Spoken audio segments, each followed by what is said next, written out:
Aku selalu percaya bahwa rumah tangga dibangun dari dua hal, kejujuran dan kebiasaan kecil yang membuat kita saling merasa aman. Tapi beberapa bulan terakhir, aku merasa Rama, suamiku, perlahan-lahan mengambil dua hal itu dariku. Semuanya dimulai dari perubahan kecil. Hal yang orang lain mungkin anggap sepele, tapi bagiku terasa seperti alarm yang pelan-pelan membangunkan rasa takut yang selama hidupku tidak pernah kubayangkan. Rama mulai pulang larut. Dulu paling malam jam 8, itu pun kalau ada meeting dadakan di kantor.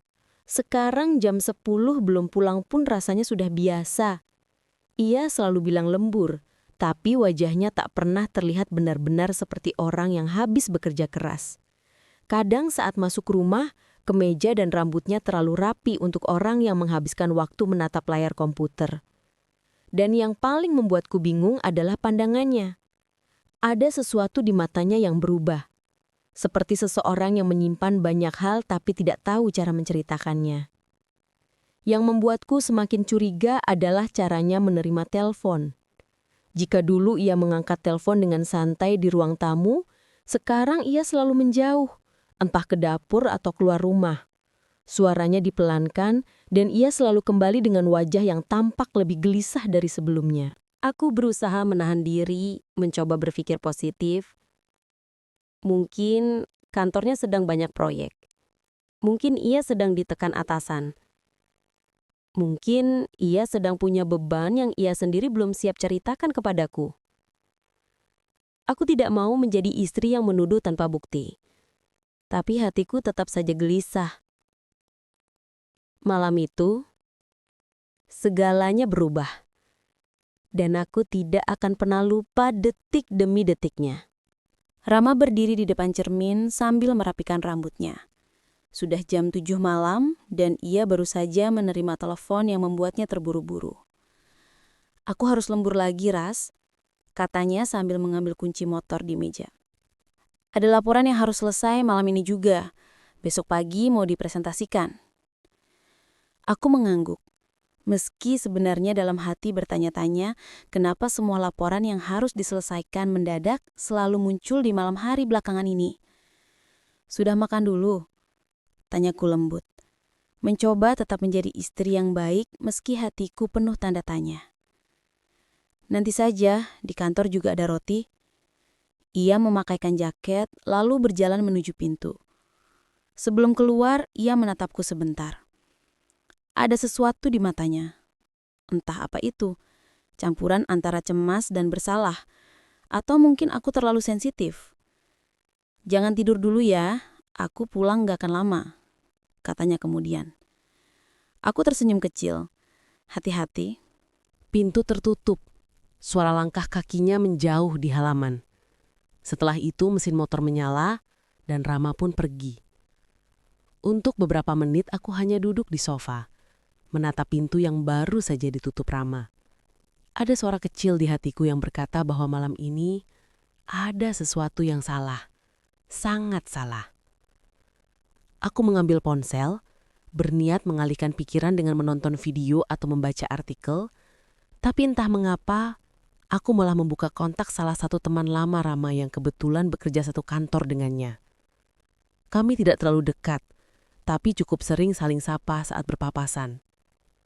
Dengan perasaan ragu, aku mengetik pesan.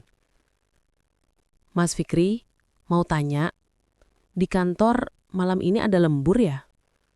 Aku menunggu 5 menit, 10 menit, sampai akhirnya ponselku bergetar. "Lembur? Setauku hari ini semua sudah diminta pulang cepat. Besok juga nggak ada presentasi apa-apa. Kenapa Mbak Laras?" Dadaku langsung berdegup kencang. Tangan yang memegang ponsel ikut gemetar. Tidak ada lembur. Tidak ada pekerjaan yang mendesak. Dan tidak ada alasan bagi Rama untuk keluar malam ini. Setidaknya, tidak alasan yang jujur. Aku tidak langsung menjawab pesan itu.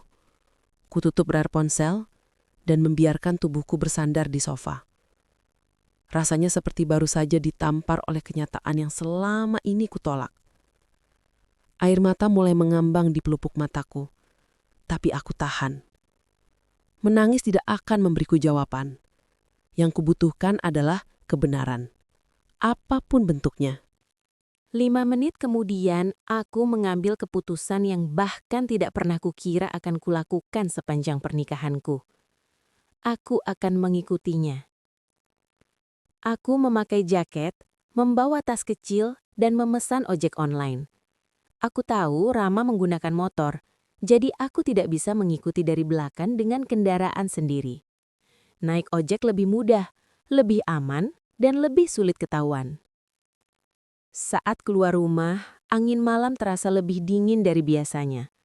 Langit gelap tanpa bintang, seperti membayangi perasaanku yang juga muram. Hatiku bergemuruh seperti jenderang perang. Driver ojek datang. "Kemana, Mbak?" Aku menyebutkan lokasi ke arah kantor Rama, tapi sedikit menyimpang. Sebab aku tidak yakin Rama benar-benar menuju kantor. Aku hanya ingin mengikuti arah yang ia pilih nanti. "Mas, nanti saya minta ikuti motor yang saya tunjuk ya," kataku pelan. Driver itu menatapku sekilas lewat kaca spion. "Suami ya, Mbak?" Aku tersenyum hambar. "Iya, Mas." Ia mengangguk, tidak bertanya lagi. Mungkin sudah sering menemui kasus seperti ini.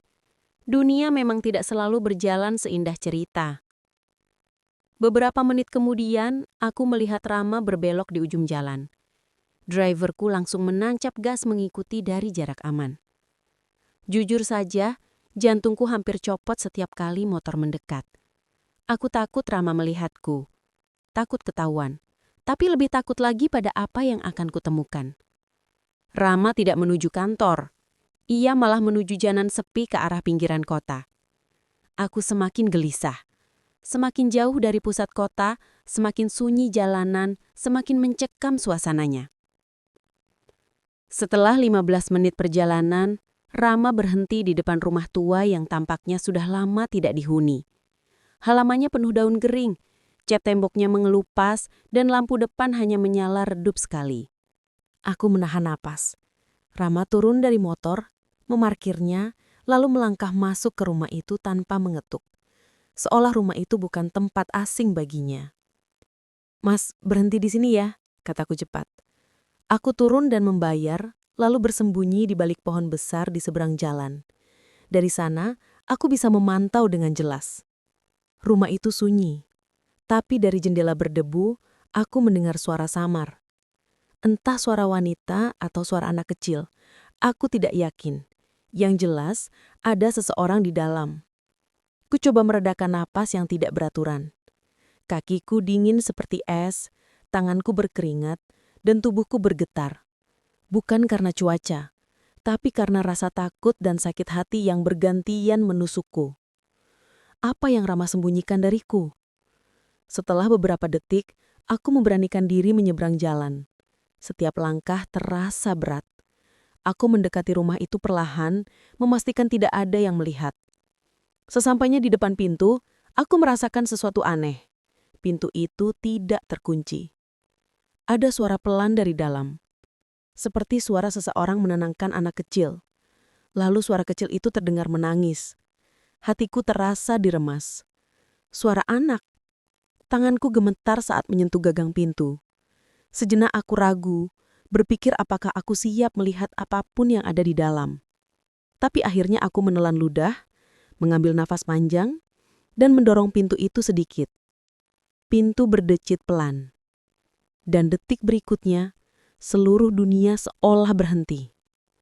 Di hadapanku, Rama berlutut memeluk anak kecil. Anak itu menangis di dadanya, dan Rama mengusap punggungnya dengan lembut seperti seorang ayah yang sedang menenangkan buah hatinya. Tapi itu bukan bagian terburuknya. Yang paling menghancurkan adalah wajah anak itu. Wajah yang sangat mirip dengan Rama. Wajah yang membuat lututku langsung lemas, tubuhku jatuh berlutut, dan napasku hampir berhenti. Jantungku seperti diremas sampai hancur. Jika bukan anaknya, kenapa bisa begitu mirip? Jika bukan dari hubungan gelap, kenapa Rama sembunyikan? Dunia terasa berguncang, seolah-olah segala sesuatu dalam hidupku pecah menjadi serpihan kecil. Aku tak bisa bersuara, tak bisa bergerak, tak bisa menangis. Aku hanya bisa menatap dengan pandangan yang mulai kabur, sementara satu kenyataan menghantamku begitu keras. Suamiku sedang memeluk seorang anak yang seharusnya tidak pernah ada dalam hidup kami. Dan aku bahkan tidak tahu siapa anak itu. Rama menoleh. Matanya melebar melihatku berdiri di depan pintu dengan wajah pucat, tubuh gemetar, dan air mata yang akhirnya jatuh tanpa bisa kucegah. Laras, suaranya pecah, panik, dan seolah penuh penyesalan. Tapi aku tidak lagi mendengar apapun setelah itu. Yang kuingat hanyalah rasa sakit yang begitu menghunjam dada. Rasa sakit yang membuat seluruh tubuhku mati rasa. Karena malam itu, dalam hitungan detik, seluruh hidupku berubah. Dan aku tahu, semua ini baru permulaan. Tubuhku limbung. Lututku terasa seperti tidak mampu lagi menopang berat badanku. Pemandangan itu, Rama memeluk seorang anak kecil yang wajahnya begitu mirip dengannya. Terus berputar-putar di kepalaku seolah dunia sedang mengejekku habis-habisan. Nafasku tersengal, jantungku berdegup tak karuan. Aku tidak siap. Aku sama sekali tidak siap untuk melihat kenyataan yang menghantam seperti petir tanpa aba-aba. Tangan kiriku kehilangan kekuatan. Tas kecil yang kubawa terlepas dan jatuh ke lantai dengan bunyi yang cukup keras. Ponselku pun ikut terhempas, meluncur sedikit hingga berhenti di ujung karpet kusam di ruang itu. Suara jatuhan itu membuat Rama tersentak. Ia menoleh dengan gerakan cepat. Mata kami bertemu. Wajahnya langsung pucat, seolah seluruh darah di tubuhnya menghilang dalam sekejap. "Laras," katanya pelan. Suaranya terdengar seperti gumaman, penuh keterkejutan, panik, dan rasa bersalah yang tak bisa ia sembunyikan. Anak itu yang masih berada dalam pelukannya mendongak menatapku dengan mata bulat yang basah karena air mata. Ia memeluk Rama semakin erat, lalu berkata dengan suara kecil namun jelas terdengar di telingaku. "Ayah, siapa itu?" Aku tidak tahu bagaimana hatiku tidak langsung berhenti berdetak saat mendengar panggilan itu. Ayah. Ia memanggil Rama, ayah. Dadaku terasa nyeri seperti ditusuk dari dalam. Air mataku mengalir tanpa bisa kutahan lagi. Jadi benar, bisikku tanpa suara. Jadi benar, kamu punya anak dengan wanita lain.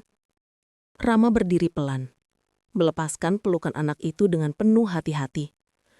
"Laras, dengar aku dulu," katanya cepat, melangkah mendekat. "Jangan dekat-dekat!" Aku menjerit. Langkah mundurku terhenti ketika tubuhku menabrak kusen pintu. Anak itu terkejut mendengar teriakanku, dan langsung menangis lebih keras. Ia menutup telinganya, wajahnya memerah, tubuhnya berguncang oleh isakannya. Maaf.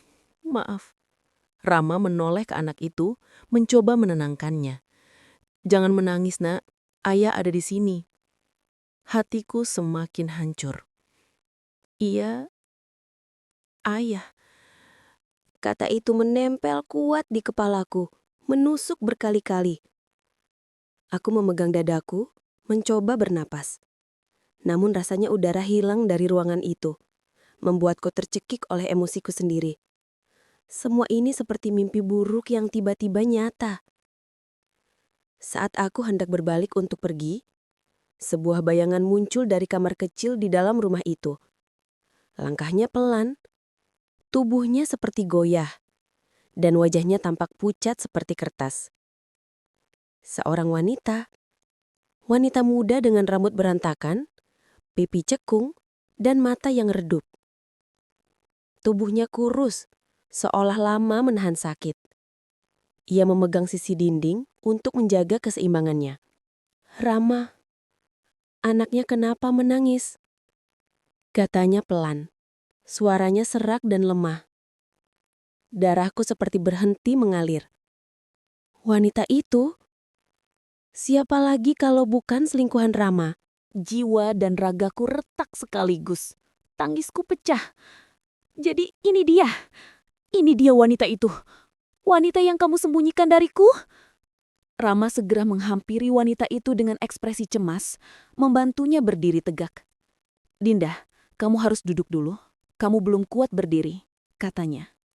Dinda, nama itu saja sudah cukup untuk membuat perutku mual. Wanita itu menatapku. Ada keterkejutan di matanya, juga ketakutan. Atau mungkin rasa bersalah. Entahlah, aku terlalu terbakar emosi untuk mengerti. Maaf, kamu istrinya Mas Rama? Tanyanya lirih. Suamiku? Suaminya? Aku hampir muntah rasanya. Jangan panggil dia Mas Rama, seakan kalian punya hubungan sah. Teriakku dengan suara pecah. Anak itu menangis semakin keras, menutup wajahnya dengan kedua tangan kecilnya. Teriakannya membuat suasana semakin kacau. Laras, tolong dengar aku dulu. Rama mencoba mendekatiku dengan hati-hati. Dengar apa? Aku memotongnya cepat. Dengar kamu bilang dia cuma teman. Dengar kamu bilang anak itu bukan anakmu. Hah? Rama menggeleng keras. Bukan begitu, Ras. Semuanya tidak seperti yang kamu pikirkan. Lalu seperti apa? Suaraku pecah. Air mata membanjiri pipiku. Kamu datang ke rumah tua ini, memeluk anak yang memanggilmu ayah, dan ada wanita yang jelas-jelas terlihat tinggal di sini bersamamu. Jelaskan apa yang harus saya pikirkan, Rama. Rama memejamkan mata, mengatur nafas. Ia terlihat terjepit, tertekan dan putus asa. Tapi aku tidak peduli. Aku tidak peduli ia menderita. Karena sekarang yang paling menderita adalah aku. Suasana semakin kacau ketika tubuh Dinda tiba-tiba limbung. Wajahnya semakin pucat, bibirnya membiru dan nafasnya terdengar berat. Anak kecil itu langsung berlari ke arahnya. Mama, Mama jangan jatuh, jeritnya sambil memeluk kaki Dinda. Mama. Sekarang pikiranku seperti dilempar berkali-kali ke dinding. Anak itu memanggil Dinda Mama. Berarti mereka memang keluarga. Berarti Rama memang sudah hidup dengan mereka. Di belakangku. Dinda terbatu keras. Tubuhnya goyah dan sebelum Rama sempat menahan, ia jatuh pingsan tepat di pelukan suamiku. Dinda! Rama berteriak. Anak kecil itu berteriak ketakutan. Mama, Mama bangun! Mama! Aku terpaku. Perasaanku bercampur aduk antara marah, bingung, sakit hati. Tapi juga entah mengapa ada sedikit rasa iba melihat anak sekecil itu menangis ketakutan. Rama menggendong Dinda dengan panik. Matanya mencari-cari bantuan. Laras, tolong. Aku butuh kamu. Kita harus bawa dia ke rumah sakit sekarang. Aku tersentak mendengar permintaannya. Kita. Ulangku lirih. Seperti tidak percaya Rama masih punya hati menggunakan kata itu. Laras, tolong. Dinda bisa mati kalau kita tidak cepat. Katanya dengan suara bergetar. Aku menatap anak kecil itu. Matanya merah. Tubuhnya bergetar hebat. Tangannya memegang ujung baju Dinda sambil menangis sejadi-jadinya. Jangan biarkan Mama mati. Ayah, tolong. Aku menutup wajahku sebentar. Tuhan, apa yang sebenarnya terjadi di hidupku malam ini? Akhirnya aku menghela napas panjang dan mengangguk pelan. Baik, kita ke rumah sakit. Kami bertiga, aku, Rama dan anak kecil itu, berdesakan dalam mobil taksi menuju rumah sakit terdekat. Rama memangku tubuh Dinda yang pingsan, sementara anak kecil itu duduk di pangkuanku karena ia tidak mau dilepas dari ibunya. Sepanjang perjalanan, ia memelukku erat. Tangisnya belum berhenti, suaranya parau karena terus memanggil-manggil ibunya. Ayah, Mama kenapa? Mama gak akan pergi kan? Katanya sambil menyeka hidungnya. Aku menelan air liur. Setiap kali ia memanggil Rama ayah, dadaku semakin sesak, seolah ada gunting mengiris perlahan-lahan hatiku dari dalam. Tapi kali ini aku tidak punya kekuatan untuk marah, tidak punya tenaga untuk bertanya, tidak punya keberanian untuk meminta penjelasan. Aku hanya bisa memeluk anak itu pelan, meski di dalam hati aku sendiri sedang runtuh. Rama menatapku dari kursi sebelah. Matanya sesekali beralih ke Dinda, lalu kembali ke arahku, seperti ingin mengatakan sesuatu, tetapi takut reaksiku. "Kita bicara nanti," katanya pelan. Aku mengalihkan pandangan. "Tidak perlu bicara kalau kamu berencana berbohong lagi." Ia terdiam. Sesampainya di rumah sakit, Dinda langsung ditangani perawat dan dibawa ke ruang gawat darurat. Anak kecil itu berusaha mengikuti, tapi perawat mencegahnya. Ia menangis panik, dan entah kenapa aku refleks menggendongnya, berusaha membuatnya tenang. Ibu jangan tinggalin aku. Ibu jangan mati," katanya sambil sesenggukan. Tanganku mengusap punggungnya. "Tenang sayang, ibumu sedang ditolong dokter. Kamu harus kuat ya." Aku heran pada diriku sendiri. Barusan aku memikirkan wanita itu sebagai perusak rumah tangga. Tapi saat melihat wajah anak ini, semuanya runtuh. Ia tidak salah apa-apa. Ia hanya anak kecil yang takut kehilangan ibunya. Rama duduk di bangku tunggu. Kepalanya tertunduk. Wajahnya kacau. Aku belum pernah melihatnya seputus asa itu. Aku ingin marah. Aku ingin berteriak. Aku ingin memukulnya. Tapi saat ini, rasanya semua itu tidak ada artinya. Yang bisa kulakukan hanya menunggu. Setelah sekitar 20 menit yang terasa seperti berjam-jam, seorang dokter keluar. Wajahnya serius, tatapannya tegas. "Mana keluarga pasien Dinda?" tanyanya. Rama dan aku sama-sama berdiri. Anak kecil itu memeluk leherku dan menatap dokter dengan mata membengkak. "Saya," kata Rama cepat. "Saya keluarganya." Dokter menatap Rama sebentar, lalu melihatku. Lalu kembali ke arah Rama dengan tatapan yang seolah menyimpan pertanyaan. "Ada hal penting yang harus saya sampaikan," katanya. Rama mengangguk panik. "Bagaimana kondisinya, dokter? Dia baik-baik saja kan?" Dokter menghela nafas berat. "Kondisinya cukup serius," katanya pelan. Mata Rama terbelalak. Aku memegang lebih erat anak yang kupeluk. Suara mesin-mesin rumah sakit terdengar samar, bercampur dengan suara langkah kaki dokter dan perawat. Dunia seolah mengecil. Dokter melanjutkan. Dan sebelum dia pingsan, dia sempat mengatakan sesuatu kepada kami. Sesuatu yang berkaitan dengan anak itu. Dan kalian, aku dan Rama sama-sama terpaku. Dokter menatap kami bergantian, memastikan kami benar-benar memperhatikan.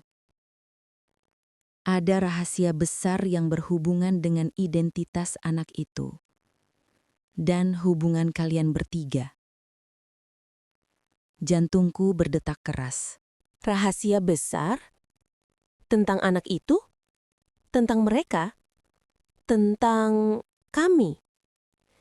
Dokter menatap kami lama sebelum berkata, "Kalian harus bersiap, karena setelah ini hidup kalian tidak akan sama lagi."